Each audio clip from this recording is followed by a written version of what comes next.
The content of the following program, including all statements from the host and guests, is to provide general information and commentary about the law. Under no circumstances does any statement made by a host or guest to a caller or listener constitute legal advice or the formation of an attorney-client relationship, and the material from this program should not be viewed as a substitute for personal consultation with an attorney. Welcome to Talk Legal with Jeff Van Treese, who brings you all the latest news in the legal world. Jeff will be discussing a variety of legal topics with experts in the field. If you would like to ask a question or share a story on the air, please call toll-free 888-565-1470. Once again, that's 888-565-1470. Now, let's talk legal with Jeff Van Treese. Good evening and welcome to another edition of Talk Legal. I'm your host, Jeff Van Treese. I'm an attorney with the law firm Oltman, Flynn & Kubler, where we practice intellectual property law, including patents, trademarks, and copyrights. You can check us out online and view all episodes of this show on our website at oltmanpatent.com. That's oltmanpatent.com. I'd also like to thank our other sponsor, Fresh Start Tax. Fresh Start Tax offers a full range of accounting services, including basic tax returns as well as assistance with wage levies and tax garnishments. You can check them out online at freshstarttax.com. This evening, my guest hopefully will be joining us on the phone shortly. His name's Bradford Cohen. He is an immigration and criminal law attorney, and he was a contestant on the show The Apprentice about 10 years ago, and we're going to be discussing in a few minutes his opinions about the recent statements made by Donald Trump as well as Trump's run for presidency. So while we're taking care of these technical issues, we're going to take a commercial break, and hopefully Bradford will be with us on the other side. Thank you. This program is brought to you by Fresh Start Tax. Fresh Start Tax offers a full range of tax and accounting services, including tax return preparation and bookkeeping, as well as back taxes, wage garnishments, unfiled returns, or any other tax-related concern. Our dedicated team of tax attorneys, CPAs, and former IRS agents offer over 60 years of professional tax experience. For a free consultation, call 866-700-1040. That's 866-700-1040. You can also visit us on the web at freshstarttax.com.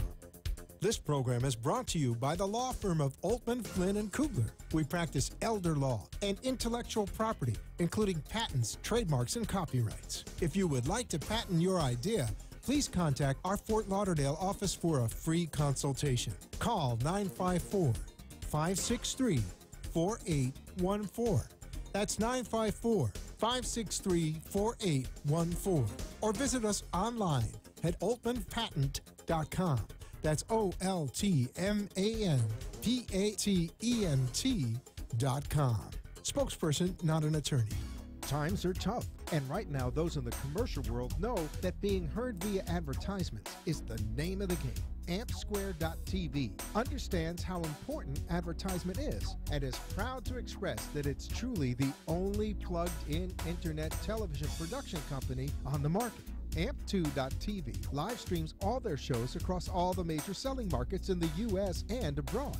Call them at 866-224-5422. The AmpSquare.tv library allows productions to be seen over and over again, making commercial platforms more usable. Call 866-224-5422. Toll free 866-224-5422. Amp2.tv, the first and only internet television network that's truly plugged in.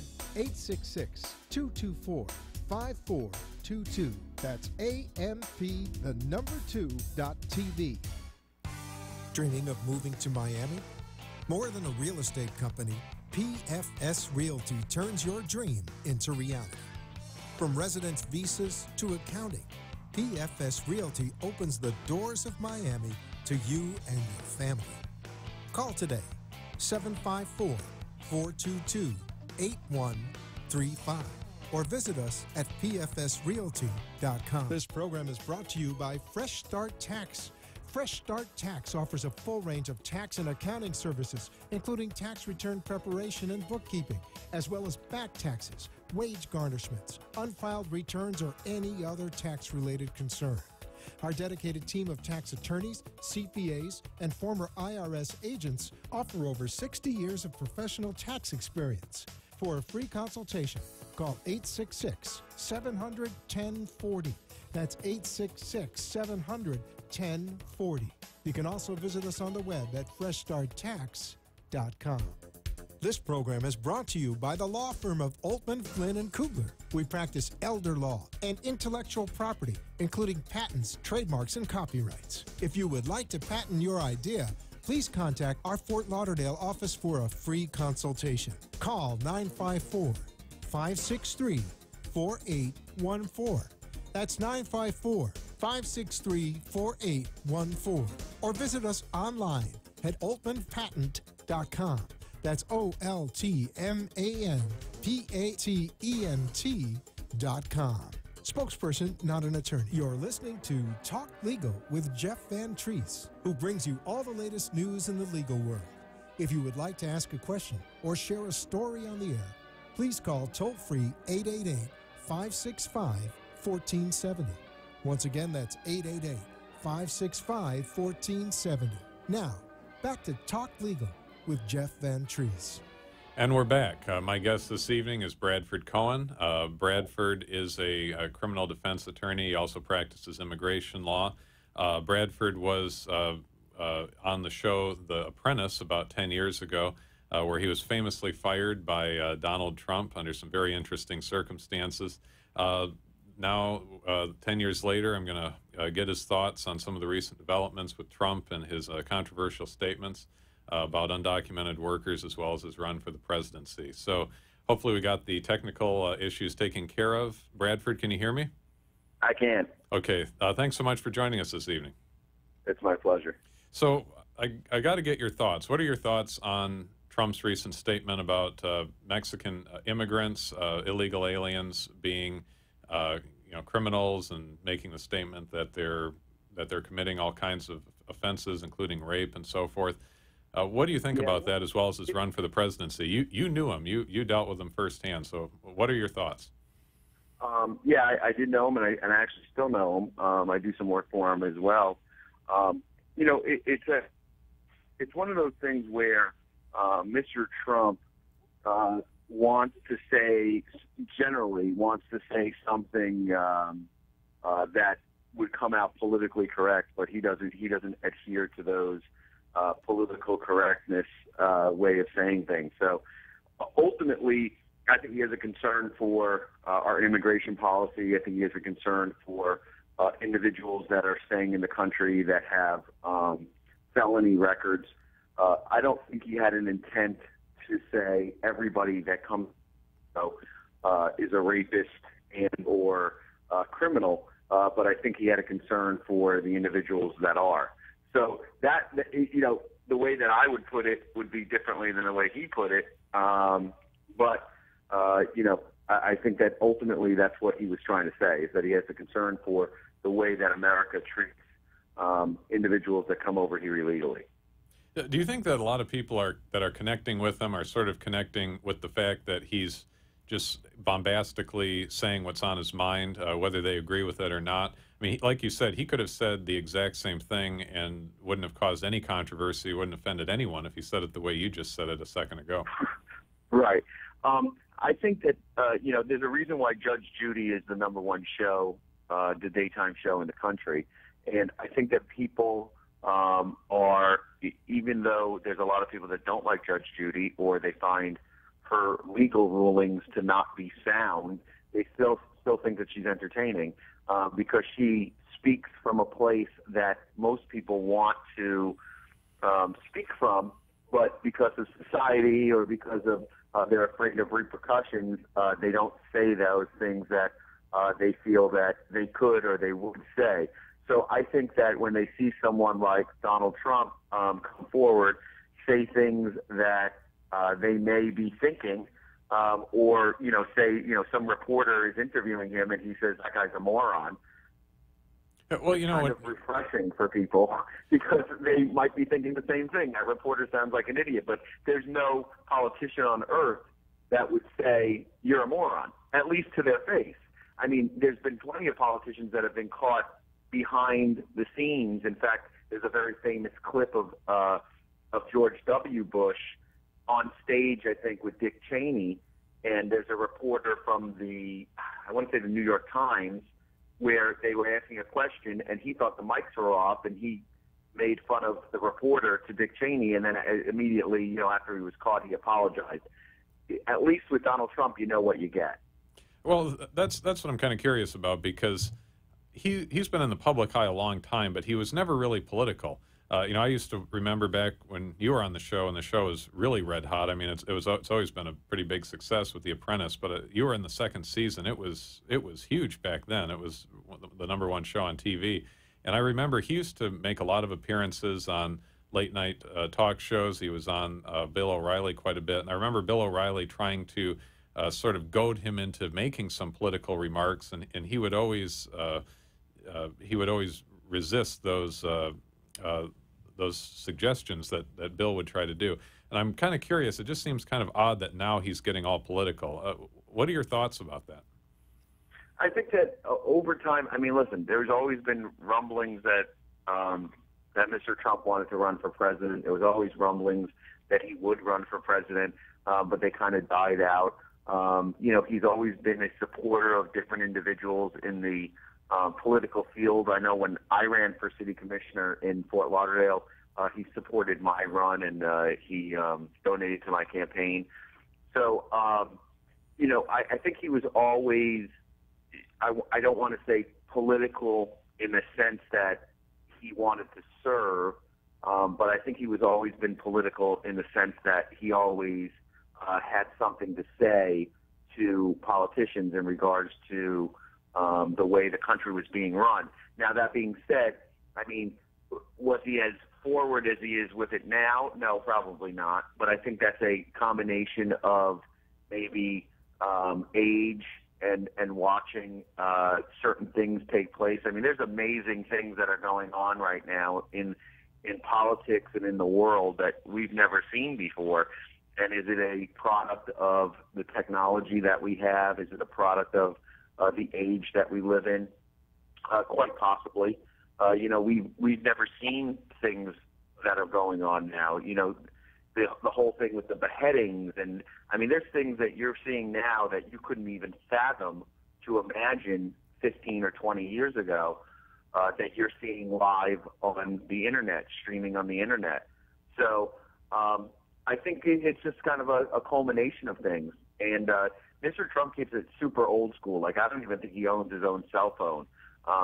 You know, I just think that there comes a time where people kind of get tired of seeing the same old thing, and maybe that's what motivated him to decide to run.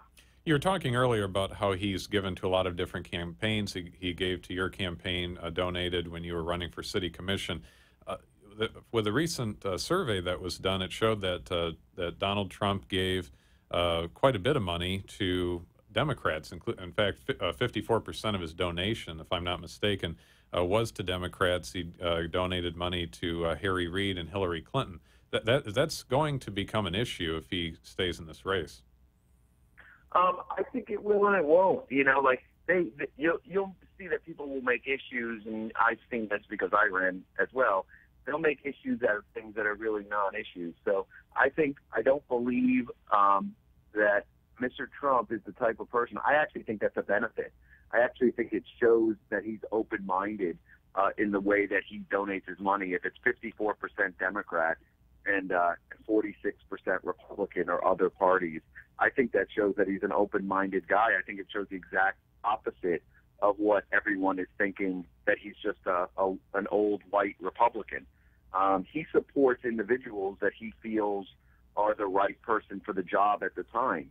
So I think it actually helps him as opposed to hurt him. It just, I guess, depends on who's looking at it. But I think that says it speaks volumes for an individual that people have a certain, you know, they pigeonhole him into a certain rich, old Republican guy as opposed to someone that will donate money to campaigns that he thinks are right for the time? And did he think that if he donated to Hillary Clinton, he may have thought that she was going to make a good leader at the time that she was running? I know she was running against Obama, and maybe he didn't feel that Obama would have been a good president, and whoever else was running in that race wouldn't have been a good president, and he decided to support her. So I think it says the opposite what people think about him. I think that's actually a good thing, that he donates across party lines.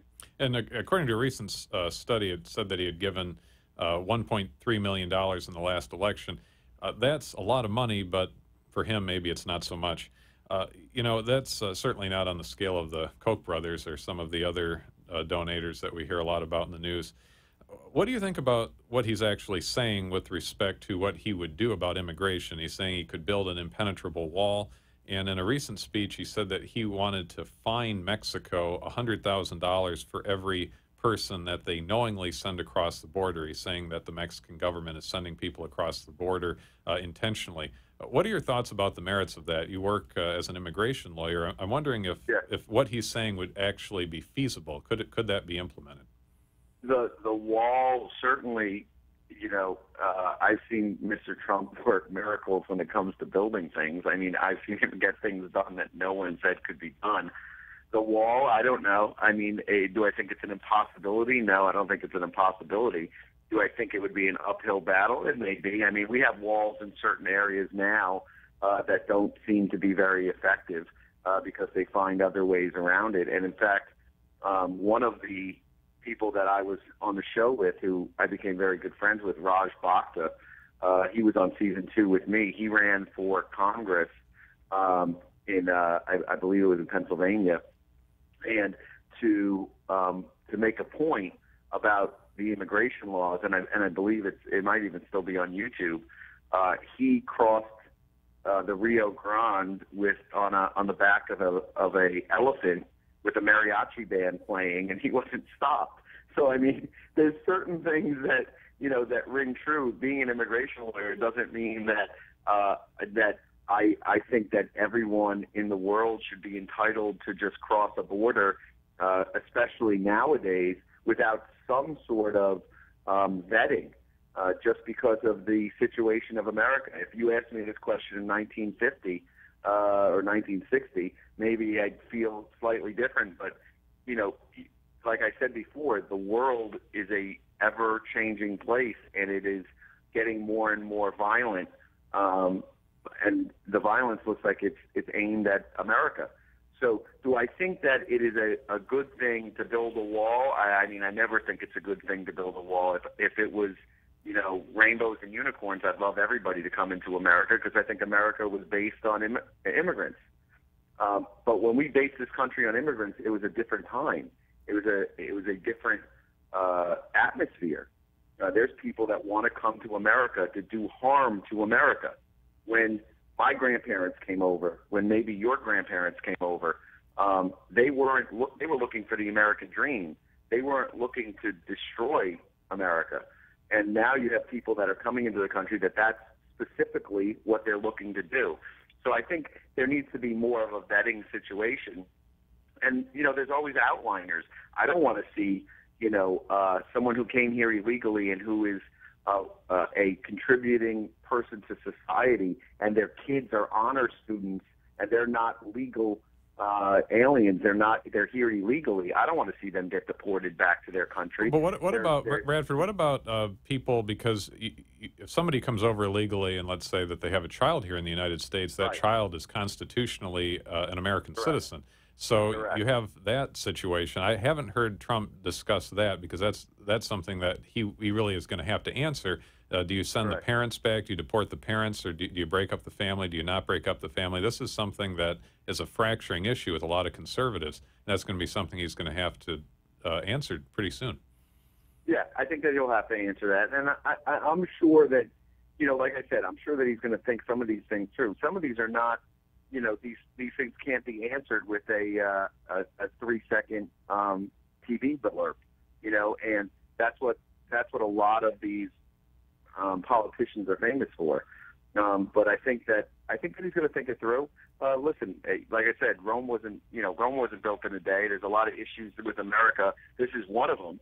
I think he's concerned with a lot of them. This one issue rang very true with a large segment of America, and he just keeps getting play over it. And everybody is asking every Republican person that declares that they're running, their first question is, what do you think of Trump?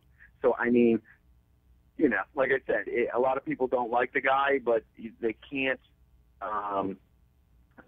say that people are not interested in his run for presidency.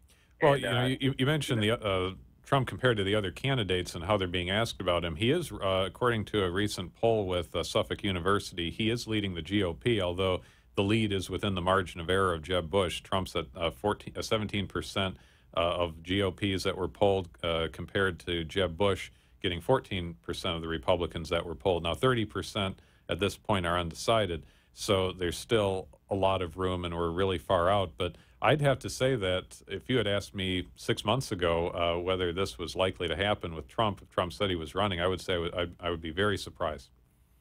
Yeah, I think most people were very surprised. And I think that's what Trump is kind of famous for, is surprising people.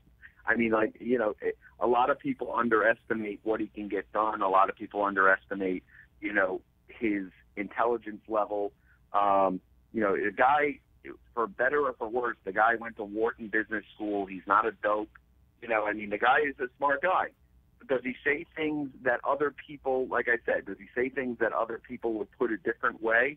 100%. But that's what is ringing true. You know, like his number one supporters are like hardworking Americans, guys that go to work every day and dig ditches and build buildings and weld things together. And, you know, those are the type of guys that like Trump.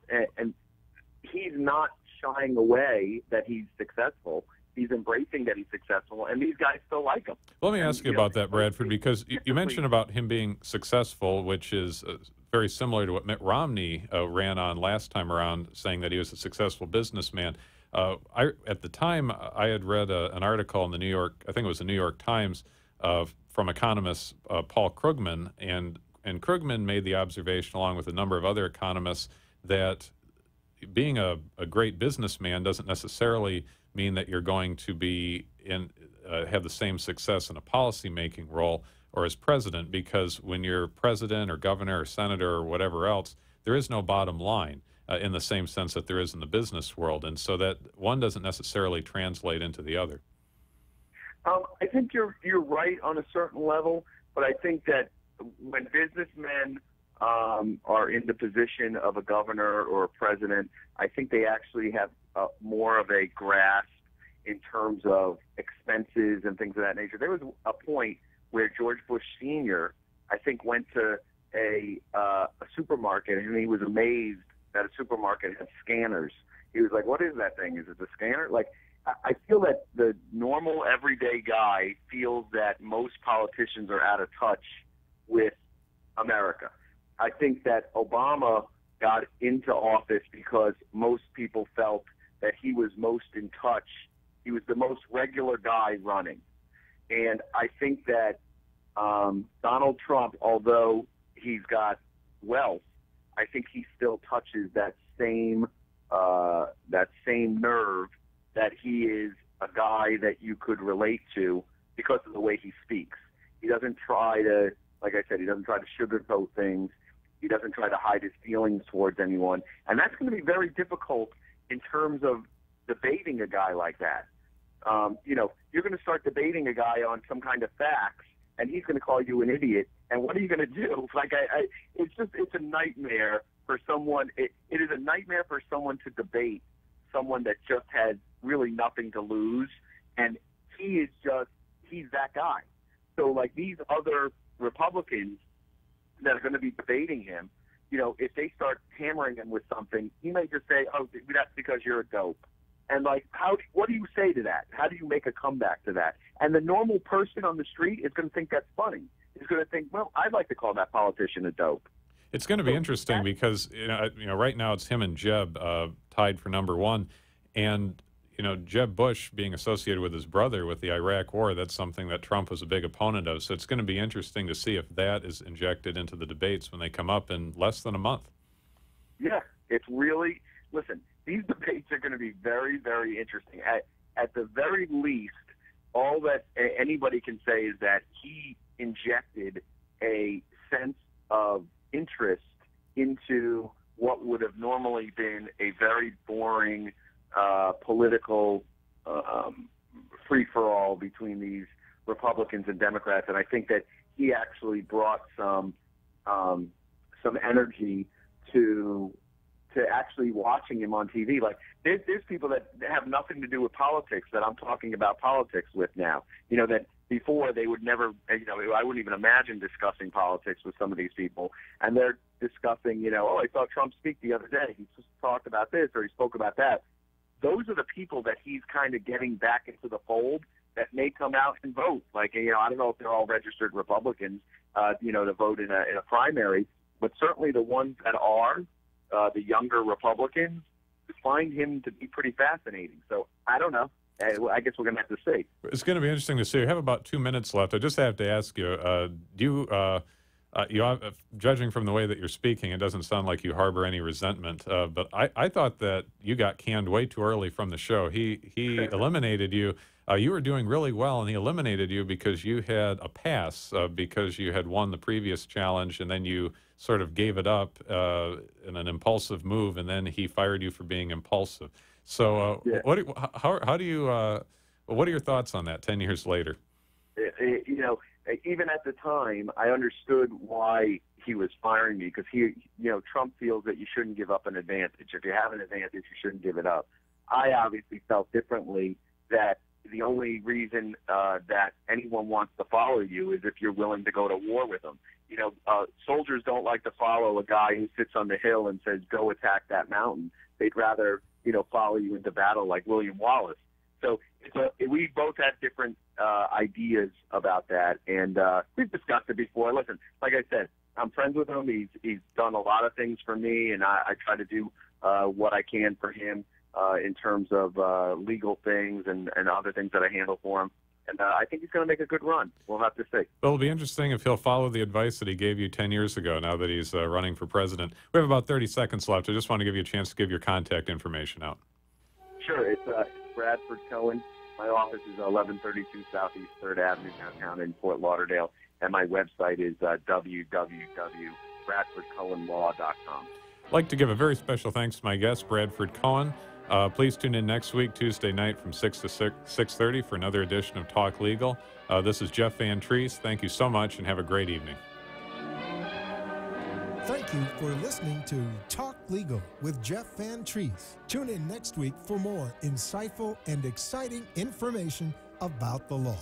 You can contact Jeff by email at jvt2law@gmail.com or give him a call at 561-789-6866. That's 561-789-6866. The content of the preceding program, including all statements from the host and guests, is to provide general information